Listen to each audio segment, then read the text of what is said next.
তারে আমি মজা দেখাবো। সে কেন এলো না, কিছু ভালো লাগে না, এবার আসুন তারে আমি মজা দেখাবো। যদি ফুলগুলো হয় অভিমানে ঝরে যায়, আমি মালা গেঁথে বলো কারে পরাবো। সে যে কেন এলো না, কিছু ভালো লাগে না, এবার আসো তারে আমি মজা দেখাবো। ভালো লাগে না কিছু।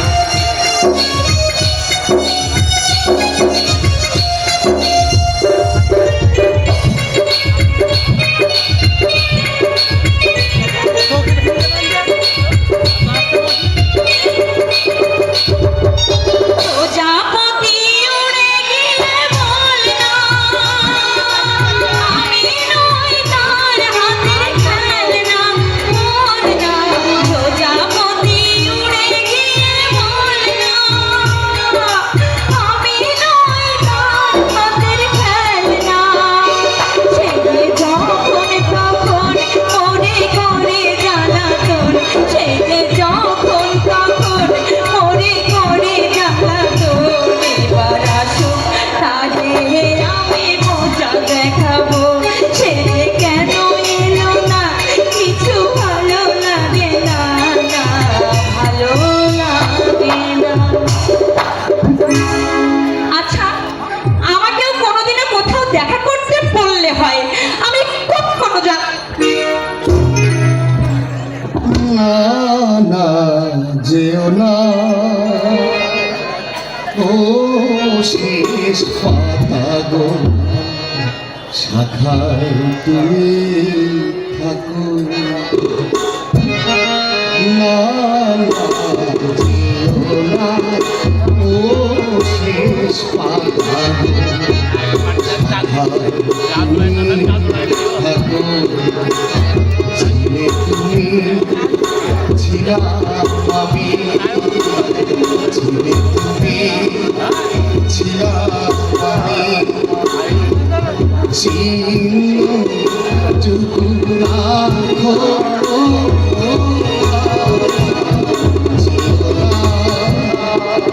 ও শেষ পাতা গো, শাখায় তুমি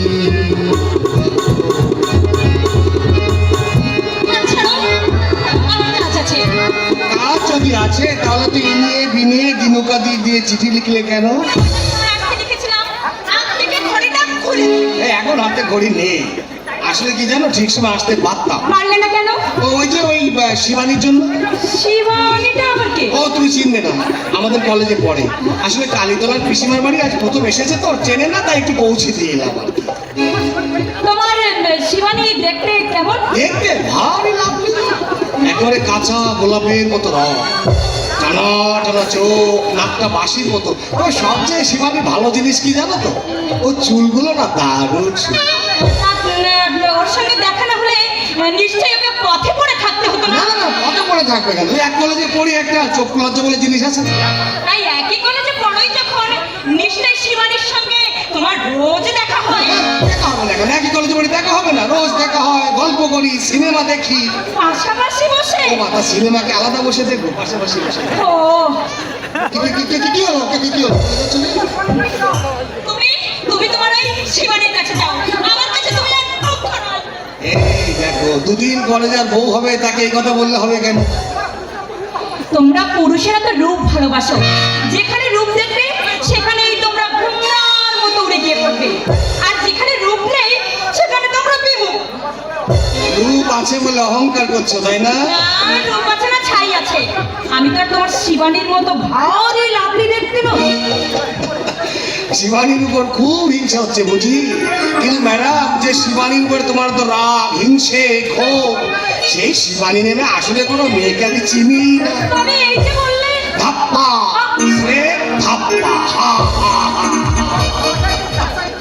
আসলে তোমার ভালোবাসাটাকে একটু যাচাই করে দেখলাম। এখন আমাকে ভোলাবার জন্য তো মিথ্যে বলা হচ্ছে। মিথ্যে নয়, মিথ্যে নয়। আমি যেখানে যাই সর্বস্থানে সর্বকর্মে নুপুরের ইলিজিলি শব্দ আমাকে মনে করিয়ে দেয় আমি আছি, আমি আছি, আমি আছি। পলাশ, যেন মনের অলক্ষণে কথা তুমি আর মিথ্যে করে কখনো বলো না পলাশ। এই দেখো এমনি চোখে জল এসে গেল। এতক্ষণ এতক্ষণ আমার বুকটা যে কেমন করছিল জানো পলাশ, আমার সব সময় কি ভয় হয়। কি ভয়? তুমি বুঝি আমার কাছ থেকে হারিয়ে যাবে পলাশ? নাই ভয় প্রিয়ে মম গৃহে বধূরূপে অবিলম্বে প্রবেশিবে তুমি। আমার এখন সব সময় ভাবনা তাই, কবে তোমাদের ঘরে যাব, কতদিনের সব সময়ের জন্য তোমাকে আমি কাছে পাবো। আহা, আহা, ওই চিন্তা পাপ সবসময় আমাকে কাছে পাওয়ার চেষ্টা করলে তাহলে। তবে কে? মা আমাদের দু ভাইকে অনেক কষ্টে মানুষ করেছে। মায়ের সেবা যত্নের দিকে তুমি সব সময় লক্ষ্য রাখবে। সে আমাকে শিখে দেওয়া লাগবে না। দাদা, প্রণয়, চৈতালি। কি হলো, থামলে কেন? নুপুর, আমার বোন চৈতালির কাছে আমি প্রতিজ্ঞা করেছি, তার ঘর বেঁধে না দেওয়া পর্যন্ত আমি বিয়ে করবো না। তার মনে আশা আছে, কামনা আছে, অতভাগী অন্ধ বলে তার আশা কামনা হতাশায় মাথা করে মরবে, আর আমরা সুখের কোলে হাসবো। সেই হাসির মধ্যে কখনো তৃপ্তি থাকবে না। পারবে না, পারবে না নুপুর। চৈতালির ঘর না বাঁধা পর্যন্ত আমার জন্য অপেক্ষা করতে পারবে না। পারবো, পারবো পলাশ, তোমার জন্য আমি যুগ যুগ অপেক্ষা করতে পারবো। এই তোমার ভাগ্য লক্ষ্মীর উপযুক্ত কথা। আমি তো তোমার, আর সারা জীবন আমি শুধু তোমারই থাকবো।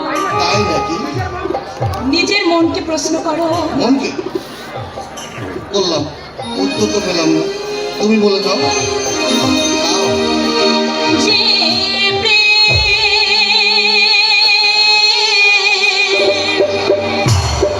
স্বর্গ থেকে এসে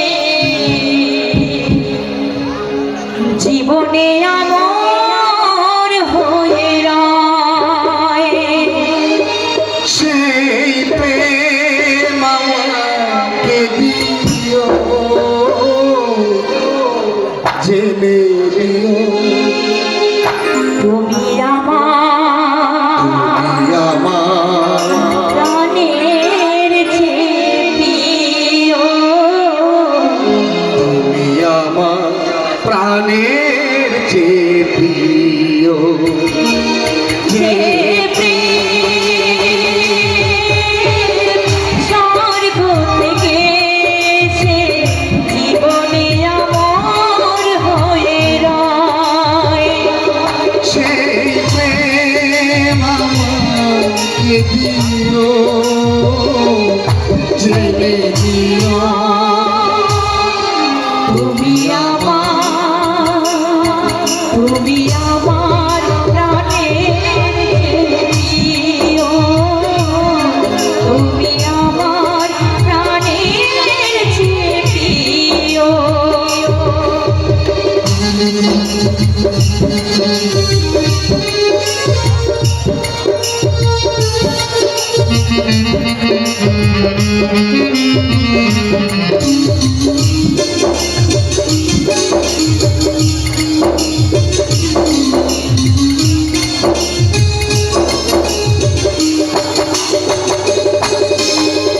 তুমি আর আমি আর কেউ নয়, এমন একটা যদি পৃথিবী হয়,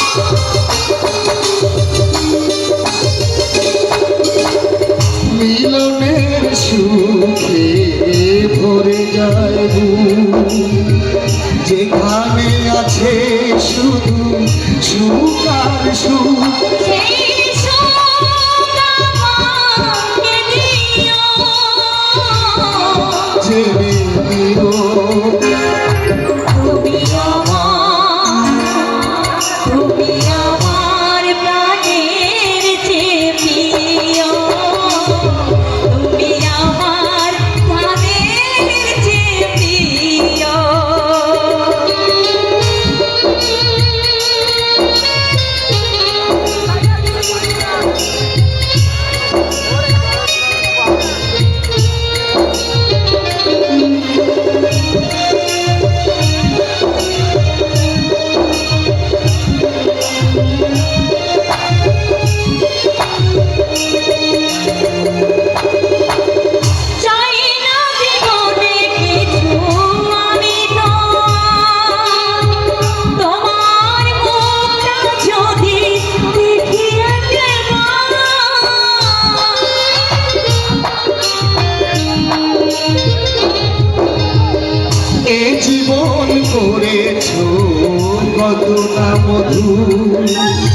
হৃদয়ে কত গান কত না সুর সেই সুর আমাকে দিও। জেনে নিও তুমি আমার প্রাণের যে প্রিয়, তুমি আমার প্রাণের যে প্রিয়, যে প্রেম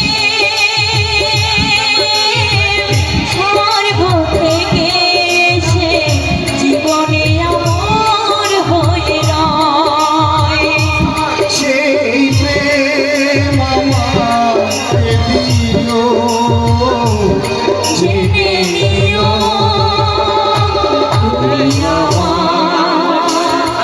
তুমি আমার প্রাণের যে প্রিয়, তুমি আমার প্রাণের যে প্রিয়। গানে ঠিক লাগে আমার গানে কি আমরা কিন্তু পারা না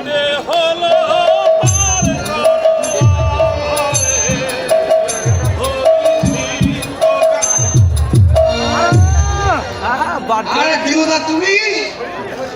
হরি হরি কি দেখলাম ওই রাধে কৃষ্ণ রাধে কৃষ্ণ। আরে বাবা চোখ খোলো, হঠাৎ রাধা কৃষ্ণ ভক্ত হয়ে গেলে কেন?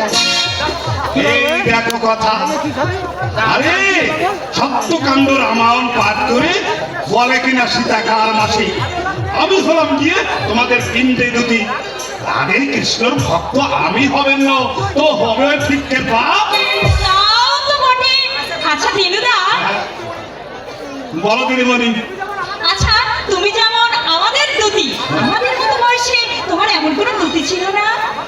আমাদের কালে কি আর কৃষ্ণলীলা করার সময় পেতুম?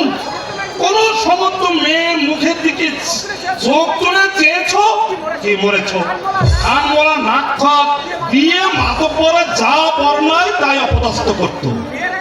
আচ্ছা বিয়ের আগে দিদিমার দিকে তুমি কখনো চোখ তুলে তাকাওনি? বিয়ের আগে তোমার দিদিমার মুখে আমি দেখিনি। সে কি? আচ্ছা তা বিয়ে পরে? দিন ভোর শুধু চরণে দেখতো। চরণ? হ্যাঁ। কেন শুধু চরণ কেন?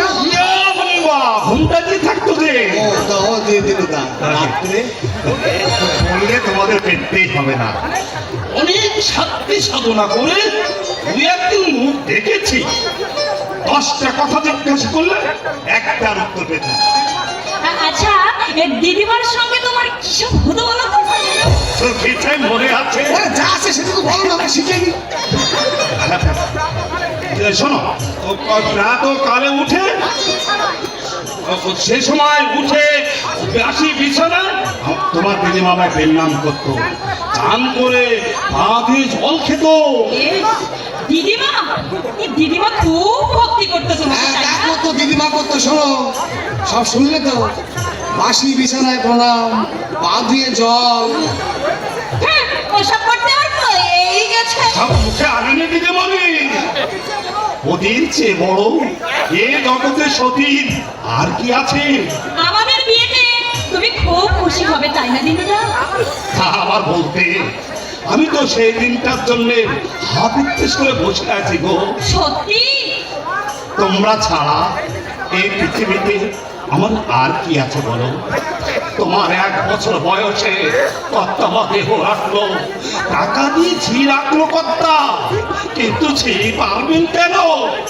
আমি তোমায় বুকে পিঠে করে এতটা লালন করেছি, তুমি সুখী হলে আমি বুঝি সুখী হব দিদিমণি।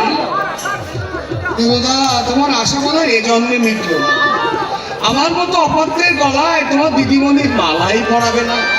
অমন অলক্ষণের কথা মুখে আনুন দাদা বাবু, আমি অক্ষণের কথা খেতে চাই। অলক্ষণে কথা নয়, ওটাই সত্যি কথা দিনুদা। আমার সঙ্গে মস্করা করছো? রোজ 10 বার দেখা হওয়ার পরেও যারা চিরকুট দেওয়া না করে তারা কি এসব কথা তুমি কাউকে বলোনি তো? খেপেছো, খেপেছো। আমার হাতে সেদিন চিরকুট দেখে কর্তা এই যা কি হলো? কর্তা সে কখন তোমাকে ডাকতে তো পাঠিয়েছে? এতক্ষণ কেন বলোনি? যেগুলো বেরোলো দেখে আমি যে মই খেয়ে গেছিলাম দিদিমণি, ওর ফুসক ফেরম কই চলো শিগগির চলো। হ্যাঁ চলো, আর নয়। এই শোনো শোনো শোনো, যাবো তো, কিন্তু ডেকে পাঠালো কেন তা তো বললে না। এমনি ডেকে পাঠালো। আমি ভাবলাম কেউ বুঝি তোমাকে আমার কাছ থেকে লুট করে নিয়ে যেতে এসেছে।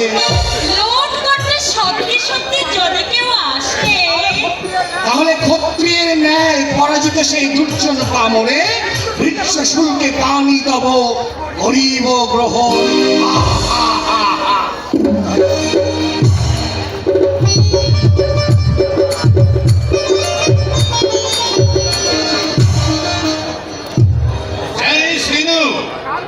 কাল খাওয়া দাওয়ার শেষে পঙ্কজের বেলা মোরারি আমাকে ডেকে পাঠিয়েছিল। মোরার তো আপনার বহু কালের বন্ধু কর্তা। শুধু বন্ধুই নয়, আমার জমি জমা বাড়ি ঘর সবই মোরারির জন্যই করতে পেরেছি। দিদিমণি সব আমাকে বলেছে, ছোটবেলা বাপ মা হারিয়ে কি করে ঘুরতে ঘুরতে আপনি বর্তমান এলেন, পলাশ দাদাবাবুর বাবার সঙ্গে কি করে যে আপনার বন্ধুত্ব হলো, দিদিমণি কিছুই বলতে আমার কাছে বাকি রাখেনি। মোরারি যদি সেদিন আমাকে ঠাঁই না দিত, সাহায্য না করত, তাহলে আজ এই বিদ্যমান বিভিন্ন মানুষে কোথায় হারিয়ে যেত তা কেউ তো জানতো না। তা কি জন্য ডেকেছিলেন? তুই তো জানিস দিনু, লোকের সঙ্গে পলাশের বিধ বলে আমি মোরারির কাছে প্রতিশ্রুত। শুধু আমি কেন, এ কথা তো গায়ের সব লোক জানে। মোরারি মোরারি মরার আগে ওদের ভিড় একটু দেখে যেতে চায়। এমন বন্ধুর ইচ্ছেই নিশ্চয়ই পূর্ণ করা উচিত। দিনক্ষণ দেখে তাড়াতাড়ি বিয়ের কাজটা সেরে ফেলুন কথা। আমিও এই কথাটা রোজ রোজ বলবো বলে বলতে পারিনি। বিয়ের মনে কি দেওয়া যায়? কেন আপনার থেকে দাদা বাবু আর নুপুর দিদি বলে যে কি না বানাবে, লোকে দেখলে রাধা কৃষ্ণকে বলবে দূরে থাক। মানানোটাই বড় কথা নয়। নুপুর আবার আমার একমাত্র মেয়ে, তার সুখ শান্তি আমায় দেখতে হবে। আমি বলছি বাবু, পলাশ দাদা বাবুর সঙ্গে বিয়ে করলে দিদিমণির খুব ছুটি হবেন। তারপর ধরো না কেন, এই আপনার